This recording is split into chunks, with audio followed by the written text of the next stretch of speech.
ladies and gentlemen.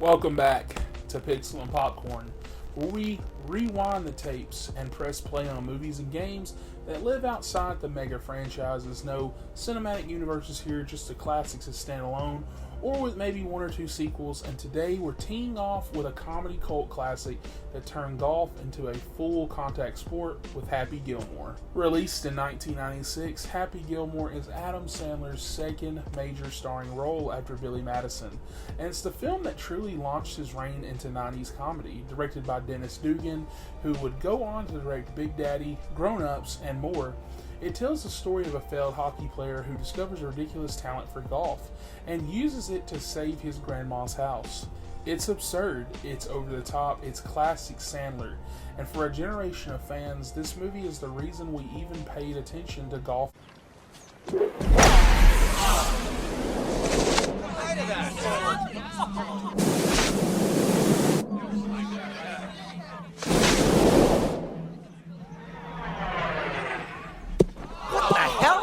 Happy Gilmore is a temper-prone, trash-talking hockey wannabe. He can't skate, but he can launch a puck like a cannon, and when he picks up a golf club, it turns out that power translates perfectly to the driving range. After his grandma's house is repossessed by the IRS, Happy enters a golf tournament to win enough money to buy it back, but the catch is that he has no etiquette, no patience, and no respect for the game. That's when we enter Chubbs Peterson, played by the legendary Carl Weathers. Rest in peace. Make this one in 4 less shots, you win the tournament. 4 shots. Just think of it this way. Other team pull a goalie, it's wide open. All you gotta do is tap it in. Who becomes Happy's reluctant mentor. Chubbs sees potential in Happy's raw talent, but warns to him, to win, he's gotta learn control. Standing in his way is Shooter McGavin, arguably one of the greatest comedy villains of the 90s. He's smug, he's elite, he eats pieces of, like Happy, for breakfast. And he hates that this loudmouth goon is ruining the game. The movie becomes a sports underdog story wrapped in cartoonish brawls, mini golf meltdowns, and one of the greatest celebrity cameos of all time. And we already know which one I'm talking about.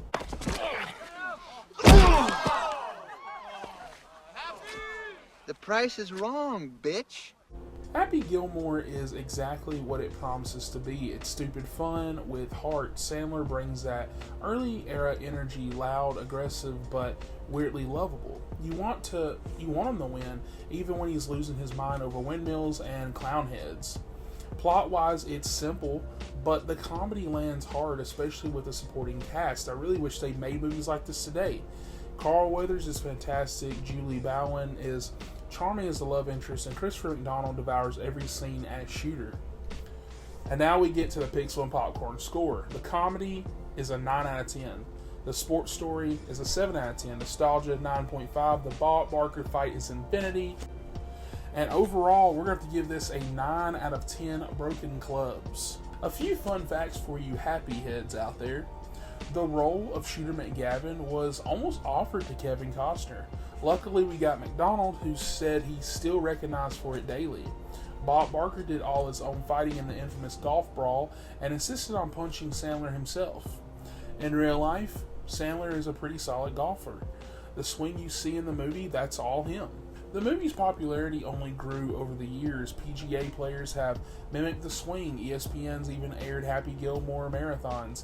And let's not forget, a sequel is actually happening with Sandler and McDonald set to return this week on Netflix. Unfortunately, not theaters.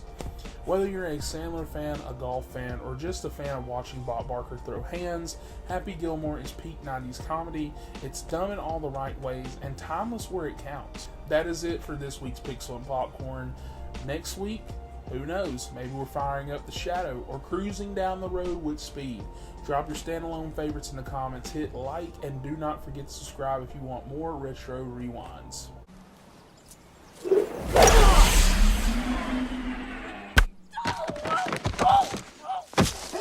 Oops.